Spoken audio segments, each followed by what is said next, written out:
आदाब, दो रुख में आपका इस्तकबाल करते मैं हूं आपके साथ सना वारिस। इलेक्शन कमीशन के बिहार असेंबली इंतखाबात की तारीखों के ऐलान के साथ ही सियासी बिगुल बज चुका है। हिंदुस्तान में कोरोना वबा के दौरान बिहार असेंबली इंतखाब कराने वाली पहली रियासत है। कोरोना की वजह से इस बार का इंतखाब भी बिल्कुल मुख्तलिफ होगा। 243 असेंबली सीटों वाली बिहार रियासत में इंतखाब 3 मरहले में होंगे। पहले मरहले के तहत 28 अक्टूबर को वोटिंग होगी, तो वहीं दूसरा मरहला 3 नवंबर को मुनक्किद होगा, जबकि तीसरे मरहले के तहत 7 नवंबर को वोट डाले जाएंगे। वोटों की गिनती 10 नवंबर को होगी। कोरोना से पहले तारीखों के ऐलान के बाद सियासी पार्टियां रैलियों और जलसों में मसरूफ तो हो जाती थीं, लेकिन इस बार इन्हें वोटरों को लुभाने के लिए वर्चुअल रैली का सहारा लेना होगा। सियासी पार्टियों पर आवाम को लुभाने का जोर तो है ही, साथ ही सीट शेयरिंग पर खूब माथापच्ची होना कोई नई बात नहीं। तारीखों के ऐलान के बाद सियासी पार्टियां कितनी है तैयार, जानेंगे बिहार की 2 बड़ी पार्टियों से। 2 खास मेहमान हमारे दरमियान मौजूद हैं। सारिका पासवान साहिबा जो कि स्पोक्स पर्सन हैं आरजेडी की, हमारे दरमियान मौजूद हैं। आपका इस्तकबाल करते हैं, वेलकम करते हैं। और साथ ही साथ एक और खास मेहमान हमारे दरमियान जुड़ चुके हैं जो जेडीयू का मौक़िफ़ रखेंगे, गुलाम रसूल बलियावी साहब। आप एमएलसी हैं, आपका इस्तकबाल करते हैं। सबसे पहले गुलाम रसूल बलियावी साहब, जेडीयू कितनी तैयार है? इलेक्शन कमीशन ने बिगुल तो बजा दिया, आपकी पार्टी कितनी तैयार? जेडीयू और बिहार की जनता दोनों तैयार है, और तैयारी के लिए उन लोगों को सोचना पड़ता है जिन लोगों ने कोई काम नहीं किया।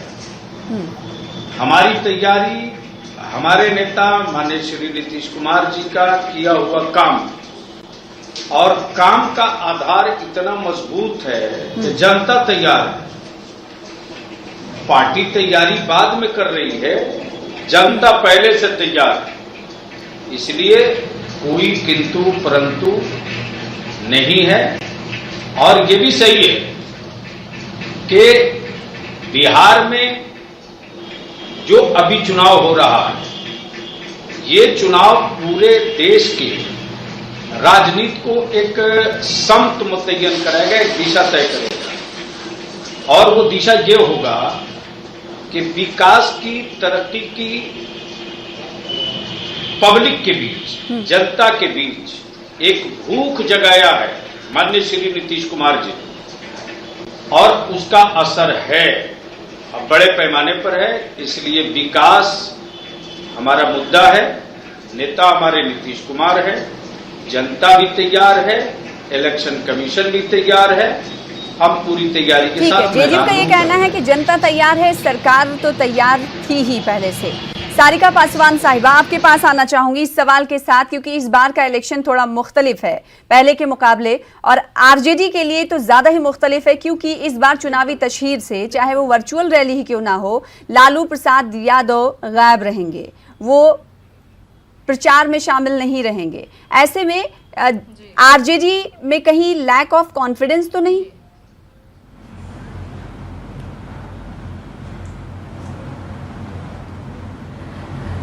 अभी तक जितने भी तैयारियों का जिक्र किया जेडीयू वाले प्रवक्ता साहब ने, मैं यही कहूंगी कि कुछ स्टूडेंट होते हैं जो परीक्षाओं से जस्ट पहले तैयारी करते हैं, और कुछ स्टूडेंट होते हैं जो निरंतर तैयारियां उनकी चलती हैं, डे 1 से चलती हैं।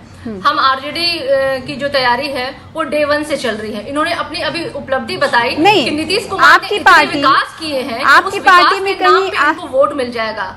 तो मैं आरजेडी लालू प्रसाद यादव के बगैर कमी तो महसूस कर रही होगी। मैं बताना चाहती हूँ, ये कह रहे थे कि नीतीश कुमार ने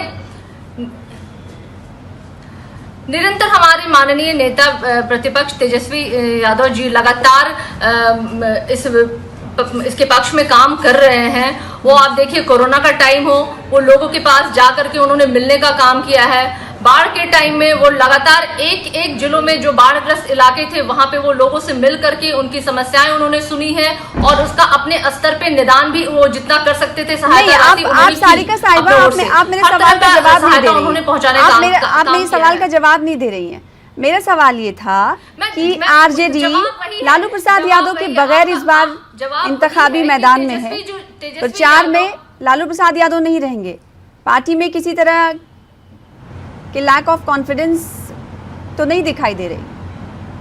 आज तेजस्वी यादव जी की शख्सियत इतनी बड़ी है, उनकी फैन फॉलोइंग लगातार निरंतर बढ़ती जा रही है, तो आज लोग एक आरजेडी के चेहरे के रूप में तेजस्वी यादव को देख रहे हैं, बल्कि हमारे भावी मुख्यमंत्री के रूप में उन्हें देख रहे हैं। तो ये लैक ऑफ कॉन्फिडेंस की तो बात यहाँ कहीं उठती ही नहीं है। अब अगर काम पे आए तो तेजस्वी जी लगातार रोड पे, सड़क पे, मैदान में, गांव में, घरों में लोगों से जुड़े हुए हैं। तो लैक ऑफ कॉन्फिडेंस होता तो वो उन तक पहुंचते ही कहाँ। आप हमारे मुख्यमंत्री जी को देखिए, लैक ऑफ कॉन्फिडेंस वहां दिखता है, वो घरों से निकल नहीं रहे हैं। कोरोना निकल गया, वो घर से नहीं निकले, बाढ़ आ गया, वो घर से नहीं निकले। आज वो बोलते हैं विकास के नाम पे उनको वोट मिलने वाले हैं। विकास है वो विकास जो पुल का उन्होंने उद्घाटन कर रहे हैं, जो उद्घाटन करने से पहले टूट जा रहा है, उस विकास पे उन्हें लोग वोट देने वाले हैं, या उस विकास पे उन्हें वोट देने वाले हैं कि इस कोरोना की वैश्विक महामारी में हॉस्पिटल्स में कोई इंतजाम नहीं थे, उस विकास पे इनको वोट देने वाली है जनता। जनता इस बार वोट देगी नीतीश जी को, उनके धोखेबाजी का उनको जवाब उनको देगी इस बार जनता। गुलाम रसूल बलियावी साहब, आप कुछ देर पहले कह रहे थे कि काम बोलता है, नीतीश कुमार ने काम किया है। 5 बड़े काम यहाँ पर बताएं कि 5 बड़े काम। शराबबंदी तो सभी जानते हैं वो फेल भी हुई, और कुछ लोगों का कहना है कि वो कामयाब भी साबित हुई। पार्टी के बड़े काम क्या रहे? अब ऐसा है कि नीतीश कुमार जी से पहले शिक्षा की क्या पोजीशन थी, अस्पतालों की क्या पोजीशन थी, शायद मैडम को पता नहीं है, पता करना चाहिए कि लालू जी के शासनकाल का जो सच है ना, जनता आज भी बात बता रहे हैं शिक्षक लेकिन लालू जी की हकीकत आप बयान कर रहे हैं, और आप शायद ये भी भूल रहे होंगे गुलाम रसूल बलियावी साहब कि जब आपने इंतखाब जीता था तो लालू साहब आपके बगलगीर थे, आपके साथ थे, तब जनता ने आपको वोट दिया था। लेकिन इस बार का सिनेरियो बिल्कुल अलग है, बीच में ही आपने साथ छोड़ दिया, दूसरी पार्टी का दामन थाम लिया। क्या लगता है कि पार्टी को इसका खामियाजा इस बार उठाना पड़ेगा, जेडीयू को? अब आप ही बोलिए तो हमको क्यों बैठा नहीं है? नहीं, मैं सवाल कर रही हूँ, और सवाल का तो आप जवाब देने के लिए आपको बुलाया गया है। मौलाना नहीं, जवाब नहीं है उनके पास देने के लिए, जवाब नहीं है उनके पास। मैं आपको जवाब सवाल कर ले,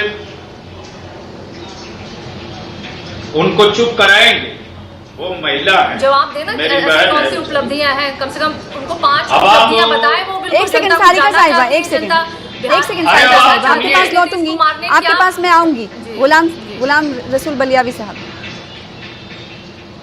बिल्कुल देखिए, जब बलियावी को बुलाइए तो किसी पढ़े लिखे और ऐसे व्यक्ति को लाइए जो बलियावी के साथ मैदान में उतरने की हिम्मत रखता हो। तो आपको क्या लगता है कि आरजेडी की स्पोक्स पर्सन जवाब आपका नहीं देंगी? अब आप सुनिए, फालतू बात सुनिए, करके आप बता रहे हैं कि आपके पास बोलने के लिए कुछ है। मैं 10 उपलब्धियां गिना रहा हूं। गिना दीजिए, हम तो बता रहे हैं कि आपकी क्या स्थिति है भाई। नहीं, आप 5 ही गिना दीजिए, 5 गिना दीजिए, आप 5 उपलब्धियां गिना दीजिए जो नीतीश कुमार ने की है। पुल तोड़ने के अलावा कोरोना में घरों में वो घुसने की उन्होंने हिम्मत नहीं की। उनको चुप कराइएगा। बोलिए गुलाम रसूल साहब। अब प्लीज उनसे कह दीजिए कि वो खामोशी से बर्दाश्त करे। पहली उपलब्धि ये है कि भागलपुर के दंगाइयों को जिस लालू प्रसाद ने अब जवाब देने का वक्त आ गया, सोने का मुकुट पहनाया था, मैं जवाब दे रहा हूं, आप सुन नहीं सकते हैं, इसलिए कि कातिलों के सर पे सोने का मुकुट लालू प्रसाद ने पहनाया और नीतीश कुमार ने उन दंगाइयों को जेल की सलाखों में डाला। इसलिए ये हमारी पहली उपलब्धि है। दूसरी उपलब्धि यह है कि बिहार को जंगल राज के नाम से जाना जाता था, बिहार को एक परिवार राज के नाम से जाना जाता था, बिहार को बीमारू राज के नाम से जाना जाता था, बिहारी का अपमान होता था, बिहार के नाम पर एक कलंक था। और आपको यह भी बता दूं कि आज जो इतने बड़े बड़े hospitals, colleges, universities, medical colleges, सड़कों का जाल, इतनी बहालियां है, हिम्मत तो उठा करके देख लीजिए, पूरे हिंदुस्तान में सबसे ज्यादा नौकरी और रोजगार किसी ने दिया है तो वो बिहार के ठीक मुख्यमंत्री है, नीतीश आपने कुमार ने रोजगार किया की है। बात कही। और अब गुलाम रही बात रसूल बलियावी कि साहब, अब मैडम यहाँ पर आप ये पूछा मत कहिएगा कि कि मुझे अब टोक नहीं, क्यों रही हैं। अब गुलाम आप रसूल सुनिए, बलियावी साहब, आप अब यहाँ आप पर अब ये सुनिए, मत कहिएगा कि आप अब टोक आपने क्यों रही सुनिए, हैं। अब आपने अनएम्प्लॉयमेंट की आपने बात अब करी, आपको- बेरोजगार, सुनिए रोजगार अब आप रोजगार पूरी की बात बात सुनिए। आपने की। अभी मैं आपको आपका एक बताती हूँ सवाल कि बाकी है, उसका 5 जवाब सालों मैं में दूंगा। 5 सालों में आपकी सरकार में बेरोजगारी किस हद तक बढ़ी है, किस हद तक बढ़ी है। एक सेकंड गुलाम साहब, एक सेकंड गुलाम साहब, सड़क पे उतरी हुई एक है। सेकंड, आप ही सवाल आज कर रहे तक हैं। पलायन नहीं रोक पाए हैं। आप बात कर रहे हैं आप बात कर रहे हैं विकास की, आप विकास की बात कर रहे हैं। गुलाम रसूल भाई, आप ये बताइए, आप भूल गए हैं, आप मुजफ्फरपुर के बालिका गृह कांड भूल रहे हैं कि आपके नीतीश कुमार के गवर्नमेंट की देन है। ये सुशासन है आपका। आज लड़कियों का सामूहिक बलात्कार और उनकी हत्याएं हो रही है, ये सुशासन है आपका। और 8,000 करोड़ के मालिक कैसे हो गए, कहाँ से पैसे लाए। और जब नीतीश कुमार जी ने कहा कि आपके पास इतनी दौलत कहाँ से आई, इतनी संपत्ति के मालिक कैसे हो गए, आप पब्लिक डोमेन में आकर बताइए कि आपके पास इतनी दौलत कहाँ से आई। तो आप देने के बजाय आप भागते रहे। तो नीतीश कुमार भ्रष्टाचारी के साथ नहीं रहेंगे। भ्रष्टाचार, सांप्रदायिकता न तो नीतीश कुमार बर्दाश्त कर सकते हैं न करेंगे। इसलिए सत्ता के लोभी और लालची लोग, ये परिवार का राज नहीं है, ये नीतीश कुमार का राज है। सांप्रदायिकता को बढ़ाने वाले आप लोग हैं। यहाँ परिवार के लिए राजपाट नहीं किया जाता है। इसलिए आपको पता होना चाहिए कि आज सबसे ज्यादा एग्रेसिव पोल कहीं होगा नीतीश कुमार के साथ, तो वो मुस्लिम कम्युनिटी का होगा। देख लीजिएगा और दुनिया देखेगी कि बिहार ने नीतीश कुमार के नेतृत्व में बाघ और बकरी को एक साथ पानी पिलाने का जो एक नक्शा बनाया है, ये आने वाले दिनों में देश के राजनीति का दिशा और दशा आपने कहा, गुलाम रसूल बलियावी साहब, आपने कहा कि मुसलमानों का मसीहा है और जेडीयू। अब सुन लीजिए प्लीज, फोटो खिंचवाने से सुन लीजिए का हल नहीं है। गुलाम साहब, मसीहाई की बात मत कीजिए। गुलाम साहब, मसीहा इतना आसान नहीं है। गुलाम साहब, मेरे सवाल सुन लीजिए। आपने मुसलमानों की तरफ, अकलियतों की तरफ इशारा किया। अच्छा मुझे ये बता दीजिए, अब आप खुद ही नहीं सुन रहे हैं, आप दूसरे को कह रहे हैं कि चुप कराएं, आप मेरे सवाल से ही भाग रहे हैं। आप सुनिए तो मेरी बात। पूरा मुसलमान खड़ा रहेगा। ठीक है, खड़ा रहेगा, लेकिन आप ये बताइए आपकी पार्टी किस हद तक खड़ी रहेगी? कितना दबाव बनाएंगे कि बीजेपी जेडीयू के साथ मिलकर मुस्लिम नुमाइंदगी बढ़ाए? कितनी सीट आप दे देंगे? आपकी पार्टी, आपकी इत्तेहादी पार्टी, इसका जवाब दीजिए। अब आप सुन लीजिए, अब आप सुन लीजिए, अब आप सुन लीजिए, अब आप सुन लीजिए। जब आपने बात की है ना नुमाइंदगी की, तो उठाइए बिहार की तारीख। बिहार की तारीख में कांग्रेस सबसे ज्यादा राज की, लालू प्रसाद यादव भी राज किए, लेकिन एक साथ 3-3 राज्यसभा का मेंबर किसी और पार्टी से मुसलमान नहीं हुआ है, नीतीश कुमार के शासन में हुआ है। और नीतीश कुमार ने दिया। मौजूदा दौर की बात करिए, पार्टी ने मौजूदा दौर की बात करिए, आप किस पार्टी के साथ हैं? उनकी तारीख ये है कि वो मुसलमानों को अक़लियतों को टिकट की नुमाइंदगी नहीं देते हैं। सर मौजूदा दौर, गुलाम रसूल साहब, मौजूदा वक्त की बात करिए। आपकी अलाई पार्टी जो है आबादी के बीजेपी, मुस्लिम नुमाइंदगी पर भरोसा ही नहीं रखती। मेरा सवाल इस ताल्लुक से था। मैं अपनी पार्टी की बात कर रहा हूं, मैं जेडीयू की बात कर रहा हूं। तो बीजेपी क्या आपकी पार्टी के साथ नहीं है क्या? बीजेपी आपकी पार्टी के साथ ही ना? कुछ भी सरकार में फैसले लिए जाते हैं, दोनों पार्टियां मिलकर लेती हैं। नहीं, ये सवाल आप उनसे, मैं आपसे क्यों नहीं पूछूं?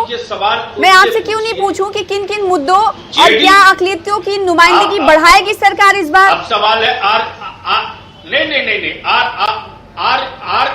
आप इत्मीनान रखिए, नुमाइंदगी भी बढ़ेगी, वोट भी बढ़ेगा, और एपिसोड मेजोरिटी में फिर सरकार की वापसी हो रही है। जो ठीक है, सारिका साहिबा, ये बताइए कि पार्टी कौन से बड़े चुनावी मुद्दे लेकर इंतखाबी मैदान में उतर रही है, और 5 बड़े काम जो करने थे सरकार को, जिसमें सरकार को नाकामी मिली?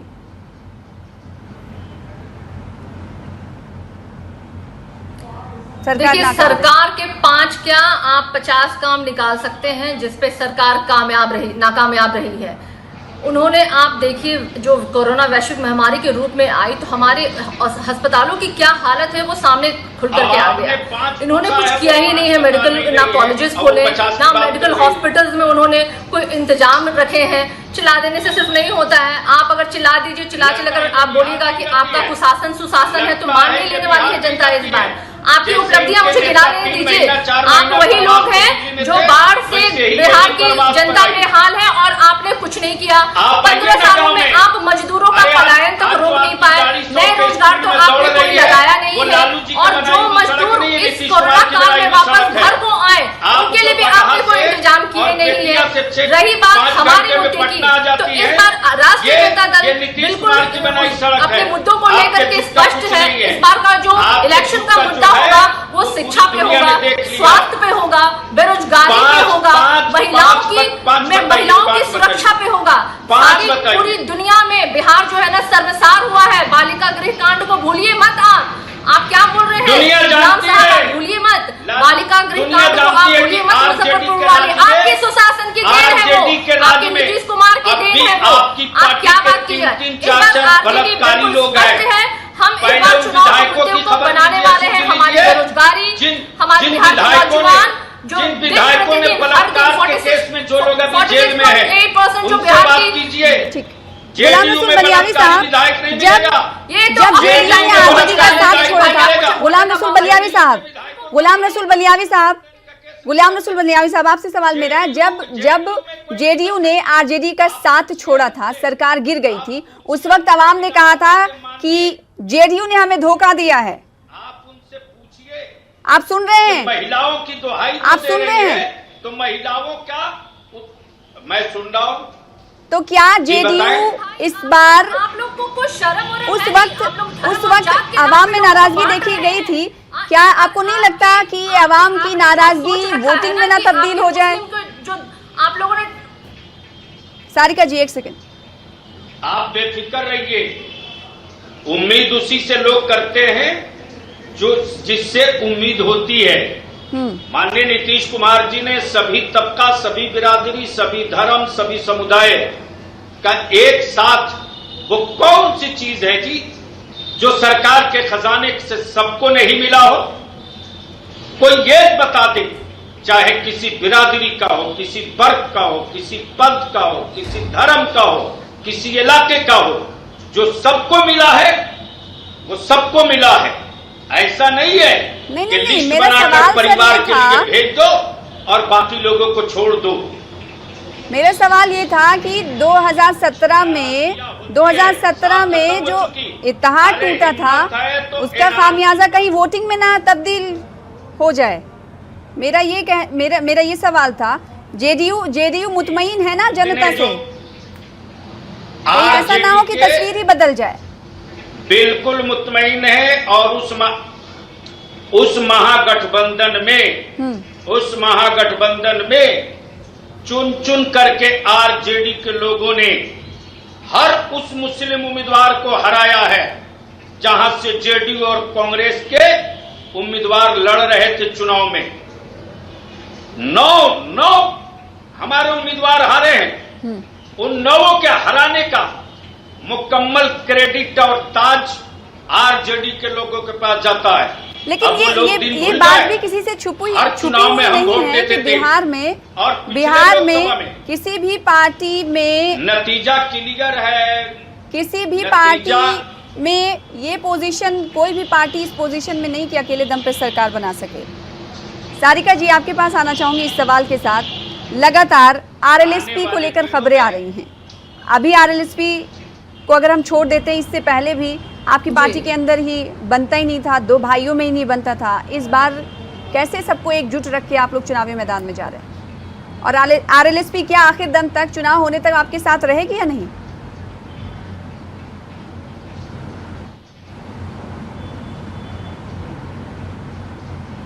जी, नहीं, ये दो भाइयों का मुझे लड़ाई समझ में नहीं आया। ऐसा तो कुछ देखने को हमारे यहाँ मिल नहीं रहा है। आप देखिए, बल्कि महागठबंधन के कारण ही नीतीश जी को पिछले चुनाव में इतनी सारी सीटें आई थी, ना कि अगर वो अकेले था उनको दम तो वो लड़ लिए होते। आप देख लीजिए, पिछला जो रिजल्ट भी आप निकाल लीजिए, आरजेडी को सबसे अधिक सीटें मिली थी, ना कि जेडीयू को सीटें अधिक मिली थी। फिर भी ये दम भरते हैं। क्या आरजेडी को ये गुमान है? जनता स्वीकार करने वाली पिछली बार जेडीयू ने नकार दिया था, और अब तो इस इलेक्शन में तो आपका वजूद भी खतरे में है।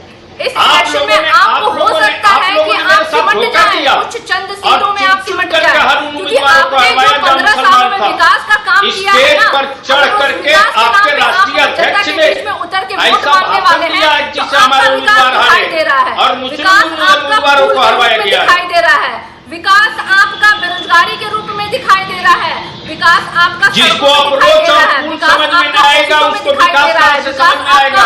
सारे घोटालों में दिखाई दे रहा है। जिसको पुल और अप्रोच समझ में नहीं आता, विकास कर जिसको अप्रोच नहीं समझ में आता, उसको पुल क्या समझ में आएगा? आपके काल में अप्रोच समझ में नहीं आता, उसको पुल क्या समझ में आएगा? डकैती हुई है, विकास आप लोगों के समझ के आने की चीज नहीं है। विकास से आप लोगों का कोई लेना देना थोड़ा ही है। वो दो विकास से क्या मतलब है? या बीच में लटकता है। सारिका साहिबा, आपने सवाल का जवाब ही नहीं दिया। सारिका साहिबा, आपने भी मेरे सवाल का जवाब नहीं दिया। आरएलएसपी आपके साथ रहेगी या नहीं रहेगी, इस पर तजब्जुब लगातार बरकरार है, क्योंकि लगातार वो दावे कर रहे हैं। आप लोग को एक अच्छी तालीम की जरूरत है। लगातार वो दावे कर रहे हैं, इसको लेकर आप क्या कहेंगे? सारिका साहिबा, आरएलएसपी आपकी पार्टी के साथ रहेगी या नहीं रहेगी?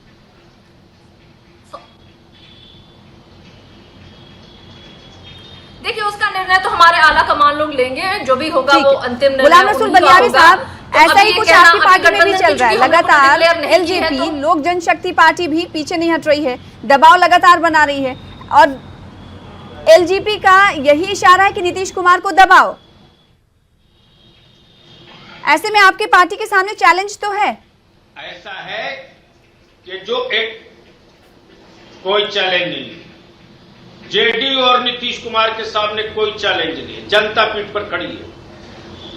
एनडीए में जो सबसे बड़ा दल है भारतीय जनता पार्टी, भारतीय जनता पार्टी के शीर्ष नेतृत्व, प्रधानमंत्री से लेकर के होम मंत्री तक और वर्तमान के राष्ट्रीय अध्यक्ष तक, इस बार जनता सबने माननीय सीट शेयरिंग पर अगर बात नहीं बनती है, ऐलान कर दिया है। सीट शेयरिंग पर अगर बात नहीं बनती है, एलजेपी लगातार बड़ा मुंह खोल रही है, इस पर क्या करेगी जेडीयू? सीट एलजेपी से हमारा गठबंधन ही नहीं है।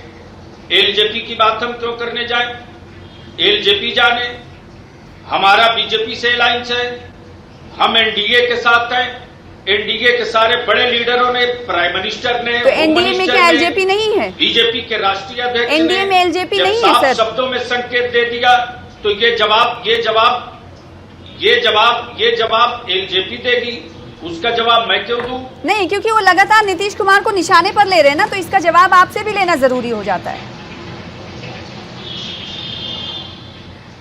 अब ऐसा है कि जिन लोगों का अपना कोई निशाना नहीं, वो भी नीतीश कुमार पर निशाना लेते हैं, तो ऐसे लोगों के निशाने का जवाब दिया जाएगा। अच्छा सारिका साहिबा, ये बताइए कौन कौन से ऐसे बड़े मुद्दे हैं जो अपोजिशन ने इस सरकार में अपने फहरिस्त में रखे हैं, लिस्ट में रखे हैं, और उन तमाम को चुनावी मुद्दा बनाकर आप मैदान में जाएंगे? देखिए, ये बहुत जेन्युइन मुद्दे हैं जिससे कि पूरी की पूरी जनता डायरेक्टली जुड़ी हुई है। चाहे वो मुद्दा शिक्षा का हो, चाहे वो मुद्दा स्वास्थ्य का हो, चाहे वो मुद्दा बेरोजगारी का हो, चाहे वो मुद्दा महिलाओं की सुरक्षा का हो, और चाहे वो मुद्दा किसानों के अधिकारों की हो। ये तमाम ऐसे मुद्दे हैं जो बिल्कुल उससे सीधा डायरेक्टली जनता जुड़ी हुई है, और हमारे यही मुद्दे होने वाले हैं। इससे आप इन मुद्दों पे ही अगर नीतीश कुमार काम कर ली होती, तो नीतीश कुमार आज वो चेहरा लेकर के बाहर निकल रहे होते, लेकिन उन्होंने किया ही नहीं है कुछ। शिक्षा को आप देख लीजिए, आज शिक्षक डिमांड कर रहे हैं समान कार्य समान वेतन को लेकर के, इसको लेकर के वो सड़कों पे उतरे हैं, उन पे सरकार जो है लाठीचार्ज करवा रही है। जो चरमरा गई है व्यवस्था बिल्कुल। आप स्वास्थ्य को देख लीजिए, कोरोना काल में तो स्वास्थ्य की सारी पोल खोल दी। किसी अस्पताल में ना तो कोई इक्विपमेंट्स थे, ना डॉक्टर्स थे, ना नर्सेस थे, आपके शासनकाल में किसानों की पैदावार क्या थी? पोल इनके बार खुल गया। रही बात बेरोजगारी की, तो 46.6% बेरोजगार आज बिहार में है। हमारे नौजवान जो है वो भी सड़क पे है अपने इन मुद्दों को लेकर के। तो डेफिनेटली हमारा मुद्दा भी यही होने वाला है। आप महिला सुरक्षा को ले लीजिए, आए दिन बिहार में बलात्कार हो रहे हैं, सामूहिक बलात्कार करके बालिकाओं की हत्या की जा रही है। मुजफ्फरपुर बालिका कांड देख लीजिए आप, उसका बहुत बड़ा एक उदाहरण है जिससे कि पूरे विश्व में बिहार में शर्मसार हुआ है। तो अपोजिशन को ये लगता है कि सरकार ने कोई काम नहीं किया है, इसलिए सरकार को भुगतना पड़ सकता है। वहीं सरकार का कहना है कि काम बोलता है। आप दोनों खास मेहमानों का बेहद शुक्रिया अदा करना चाहेंगे, सारिका पासवान साहिबा आपका और गुलाम रसूल बलियावी साहब आपका भी। फिलहाल दो रुख में मुझे इसी के साथ दीजिए इजाजत, फिर होगी आपसे मुलाकात। आदाब।